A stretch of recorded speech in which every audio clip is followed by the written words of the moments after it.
ముక్కర స్రవంతి గారు, శ్రీమతి ముక్కర స్రవంతి సుఖేందర్ గారిని ఆహ్వానిస్తూ ఉన్నాం.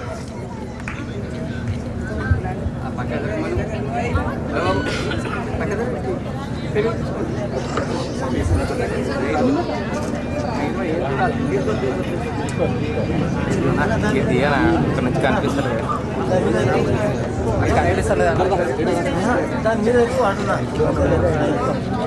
ఇక్కడ నుంచి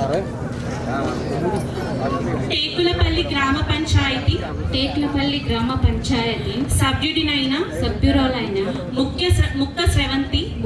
ముక్క స్రవంతి అను నేను శాసనం ద్వారా ఏర్పాటు చేయబడిన భారత రాజ్యాంగం పట్ల నిజమైన నమ్మకం మరియు విధేయత కలిగి ఉండి నేను స్వీకరించబోతున్న విధిని నమ్మకంగా నిర్వహించదనని భగవంతుని పేర సత్యనిష్టతో ప్రమాణం చేయుచున్నాను.